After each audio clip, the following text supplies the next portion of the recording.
Hi, I'm Dave Wheeler. You might remember me from such great parts of this episode as the first one. I've been abandoned by my cohorts, but that's okay. I'm here to tell you a little bit about a couple awesome things, show you how to draw a couple things, and at the same time, not trip over every word that I try and say. So that's okay. So, as I was talking about in the first part, my name is Dave Wheeler. I am the owner and co-founder of Mindwave Comics, which you can find at mindwavecomics.com. And we do kid-friendly, all-ages comic books. But as I was saying, we work on a lot of other projects that aren't necessarily published through Mindwave Comics, so we collaborate with other companies. I mentioned Chikara Pro earlier. Another company that we work with is Bellwether Media, located here in Minneapolis. We did these educational graphic novels for them, focusing on Neil Armstrong and Edmund Hillary, and I know that I did that backwards, but that's okay, because you know what? They're still good. They focus on the first ascent of Everest and the first walk on the moon. We put these out last year, and now they have been distributed throughout school libraries across the nation, and I guess are getting translated into a couple different languages too, which is pretty rad. So once again, conveying the message of kid-friendly, all-ages comics across the world. As you can see inside, all the educational awesomeness that abounds. But you'll have to pick up a copy in order to see more, because I'm not entirely sure how much of that I can really show on camera, but that's okay. So, one thing that we were going to talk about is what's called a con sketch, which is basically what an artist will do if they do a signature. Some people will draw a little picture with it real quick. For instance, mine is a quick head sketch of Wonder Boy, one of my main characters. So I guess with that, I'm going to start over here on the whiteboard. And actually, I'm going to start with my red marker, because that'll be a little easier to see. So basic head construction, I do a profile shot. So what I have is a basic head. So this is viewing from the side. So you have the ear, you have the front of the head. For sake of ease, you can kind of start seeing it form out by drawing the lips and the nose. What I usually do is I'll sign my name and then I'll do a quick sketch, which I'll show you in full speed here in a minute. But this is just kind of breaking down the drawing. So you have your basic head. You have your eye go in there.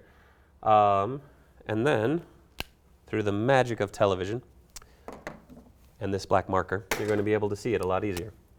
So, what I do usually is I'll start with the brow, pop out to the nose, bring that in, bring the upper lip into a smile, bring the lower lip down to the jaw, swoop that up, give yourself an ear. And I draw it a little bit different every time because I find I draw ears several different ways. Throw the eye socket in there, but remember, Wonder Boy has a domino mask on, so with one simple line, all of a sudden he has a mask. Boom, domino mask. You throw in his facial hair, which is a sideburn with a chin strap, which usually is just a lot of squiggles. Throw in his hairline. And then what I do is I'll usually do his kind of hair swoop down like that to define his hairline, a couple up, back, and forth. So bring the neck down, bring the neck of his t-shirt in, a line to actually define that muscle that's right there. It's kind of hard to see on me, but that's okay. And then you just go in and you start doing fill lines, which is basically you just want to shade in a couple areas to get that cool superhero look. Now usually I won't draw, or I won't shade in the entire mask even though it's all black. What I usually do is kind of something just to kind of define the shape. So I usually try and make it defined in for kind of that sunken in area around the eye, the actual eye hole of the mask. Then since he wears a baseball sleeve tee, Give him his sleeves.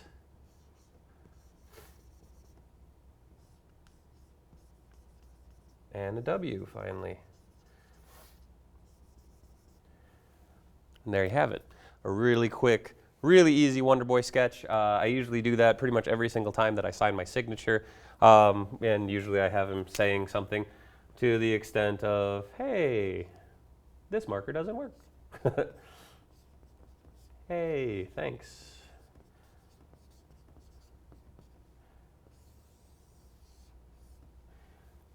And there you have it, just a really quick sketch.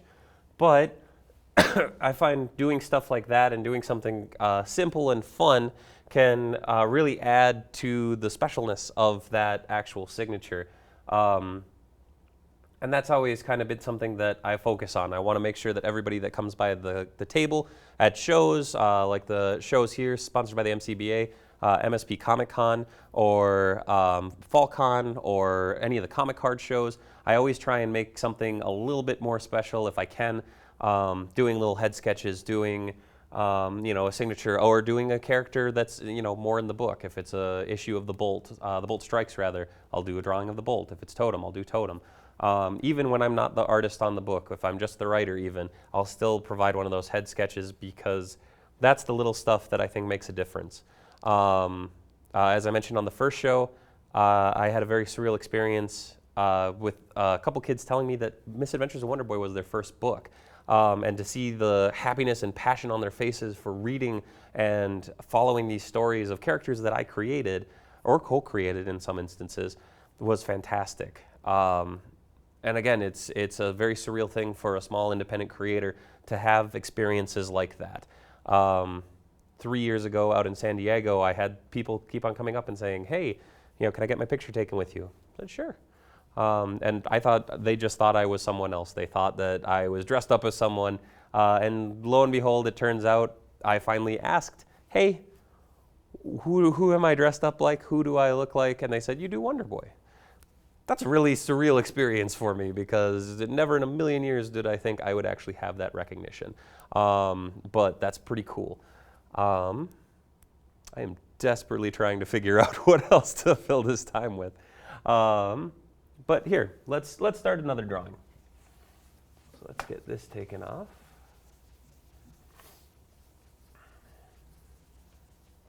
And let's draw the other character that we were focusing on in the first part of the show, Cinder. Now, granted, I won't be drawing or even writing this book any longer. I have handed it over to two very capable, very awesome creators, Adam Vermillion and Eric Schuster. I'm pointing over there because Adam, even though he's abandoned me, is sitting over there in the booth, chuckling. I see you. I see you. But that's okay. So what we'll do is we'll start off with the same basic idea. We're just going to do it from the front this time. So we start with the basic head shape. We're going to put in what's called the crosshairs, which will give you your nose and face to actually properly line up. And so we'll bring this down, give you your basic nose, give you a little smirk. And Cinder actually wears goggles. He has a really cool kind of over-the-head mask. We'll pop up an image here somewhere in post. But basically, what you do is we'll toss that in, and we have these little flame accents on there. So what we'll do is we'll just kind of wipe away that excess, the joys of whiteboard markers.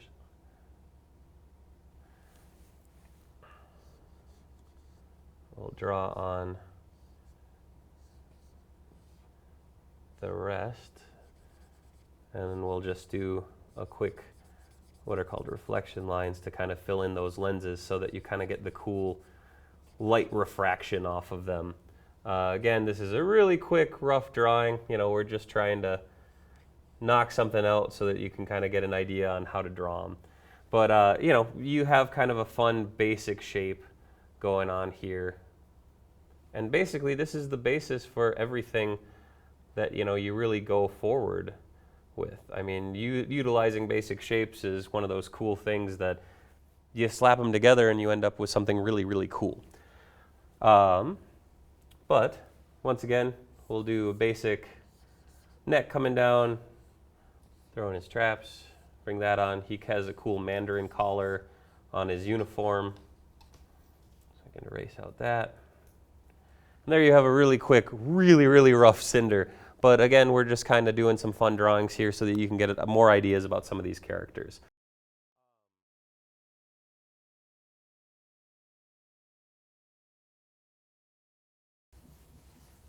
What else can we talk about? Let's see. Well, I was showing, during the break, I was showing them some of the individual pages and original pages of The Misadventures of Wonder Boy. So we can take a quick look at some of those. So we're just going to take a quick break so we can set up a stand, and I'll get those out for you.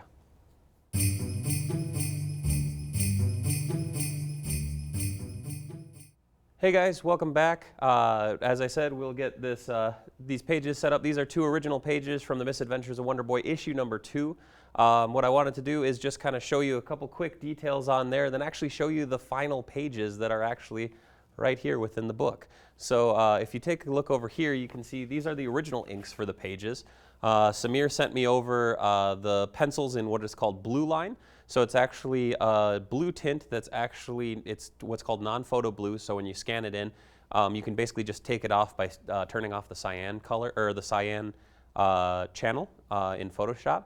But when you actually end up getting them, that gives you basically an outline to go over and actually fill in the darker areas and really kind of punch out the details.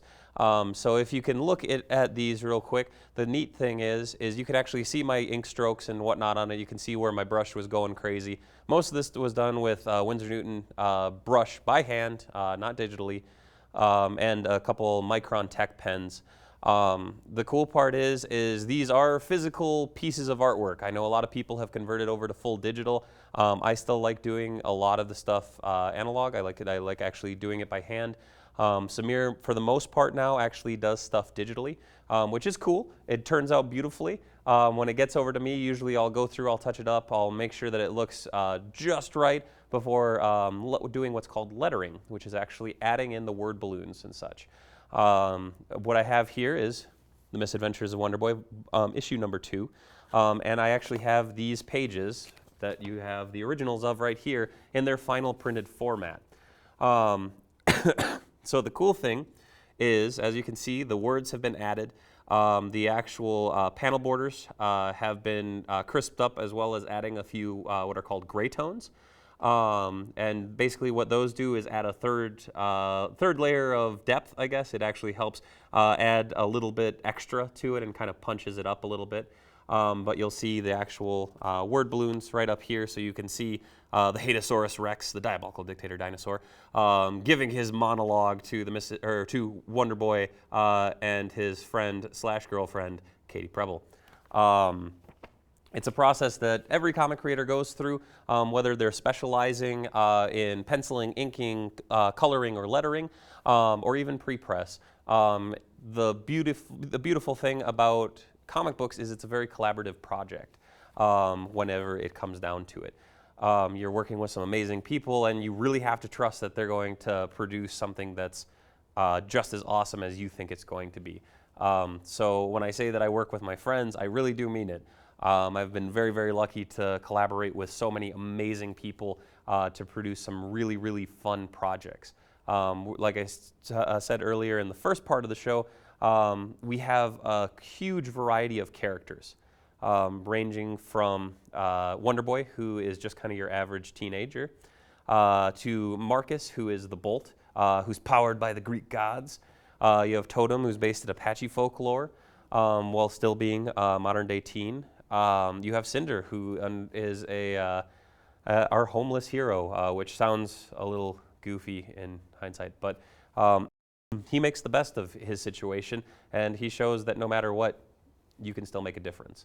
And that's what we're aiming for. We're aiming to make a difference. We're trying to get young readers to think outside the box in some of these ways of not every superhero is going to be a 25-something-year-old white dude wearing spandex.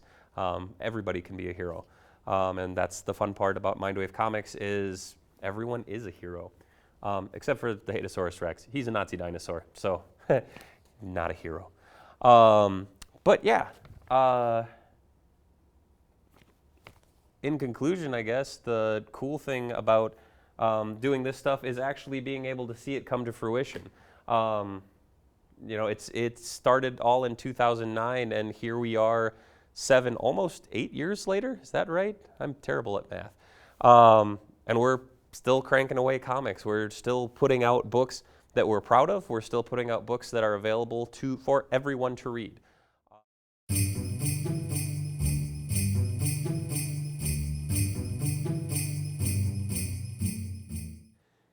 Hey guys, in case you couldn't tell, I was talking really fast. That's because I'm a little bit nervous. I'm a little camera shy. I'm usually behind my desk drawing or writing by myself. But I have the advantage of actually getting one of my writers in here with me. I said he abandoned me. I guess that was a little bit of a lie. I'm sorry. He was right over there in the booth. But now he's come all the way around to right here. Come on out, Adam. Hi, I'm back, everybody. I'm here to help my buddy, just like the superheroes that we were talking about on this show. That's a good one. I hope that picked up. I hope it did too. Right? All right. All right. So you've been talking about the art Yes. of making comic books. Yes. So do you want to talk about the writing part Heck, of that no. process? Okay, yeah, no, yeah, I no? would. Yeah, Because I can go back to the booth. Don't go back to the booth. Okay, all right. Stay here. Not. All right. So what we have here, we've got your pages from Wonder Boy issue number 2. And so you might be looking at these pages like, how did they come up with these shots? Well, I'm not. They are. Well, they are, of that's course. why they're here. The folks at home watching this. We're teaching them. Yeah, we're teaching. Look out there. You might be looking at these pages like, well, how did they decide to use these angles, this number of panels, what have you? Well, that's because when you're writing a comic, you're doing a script. Indeed. And a lot of times you are going to do a script by page, and you're going to have panel breakdowns. So if you would look at this page here, and you start breaking it down to its component parts, you have 4 panels here to work with. So the script would probably say, you know, whatever page that is. Yes, sir. So let's say page 10, and then it would say maybe It's page 2. It's page 2. I've been corrected. The air's a little light in the booth, so I didn't know. So page 2, and then you would maybe say 4 panels. Yep. And then the next part of the script, you would say page 2, panel 1, and then you would enter your descriptor into. Tell the fine folks. The fine folks at home. I'm not used to looking at a camera since I do podcasting. It's face for radio, you know. So you'd have like page 2, panel 1, and you'd be like Wonder Boy and his lady friend look off camera at the menacing Hatosaurus Rex. Yes. And then you would be like page 2, Panel panel two. 2, and you would say, you know, the Hatosaurus Rex gloats. Yes. Laughs. He or does that whatnot. quite often. Because he's a Nazi, and Nazis gloat. So, and then, you know, I don't know. I'm not all technical on the writing. What would you call? Is that an? This is what's called an inset panel. inset so panel. that panel is actually one that is breaking the borders and actually getting inset right here. So it is actually set within this larger panel, which would technically be panel 3. So it would say inset panel. You know, Wonder Boy looks angry. Now he's gearing up for a fight. Oh yeah. Which is what would be called kind of an apex moment. It's a moment of really bringing that story up to a peak where you can start then building that story to its finale. What this is building to that top point where all of a sudden you reach that pinnacle and then it kind of tips and then you can kind of go softly down to the conclusion. When you end at this top point, at that very, very, you know, pinnacle of your story, it's a cliffhanger because you're literally left up at the top of your story. And one of the things you want to do while you are composing a script is you want to pepper the script with mini cliffhangers. Oh, yes. At the end of usually every odd-numbered page, you want to make sure that the panel description that you have written and the action that's taking place is something that is going to want the reader to turn the page as quickly as possible to see what happens next. Indeed. So when you're writing these scripts, not only are you needing to focus on what you're doing from a story aspect, but there's a technical aspect to it as well that you need to portray to the artist. So they can bring the story to life and also, do, like I said, mini cliffhangers. Oh, yeah. I don't know. No, see, it's not as easy as it No, looks, it's not. right? No, it's not. Now, the cool thing is going between all these three cameras, you're getting a couple different angles here. But the cool thing is with these three shots, so here we have camera 2. Yeah. We have a wide shot. You can see both of us. We get some cool action going on here. Now, if you go over to camera 3, you get a cool over-the-shoulder shot. Which, what? I don't, oh, it's on you now. It's yeah, on that's me. even cool. It's on me. Hi, guys. Yeah, I don't know, it moved. But see, now that would technically be something that we could use the inset shot for. Well, not anymore. Now it's a little bit wide. That's okay. We're getting some cool action shots in here. But, the neat thing is, now you have a really cool up-close shot. Now, if Adam brings his face right down here. Bring your face right down here, Adam. Right here? See, now, if I was to punch Adam right here in the face. I need it. Like so. Oh, why'd you got to ruin it, Adam? Oh, because that's what I do. You bring him in right here. Just, that would be a really cool shot. That would be a really cool inset shot. And you can use those moments to really emphasize the action in fights.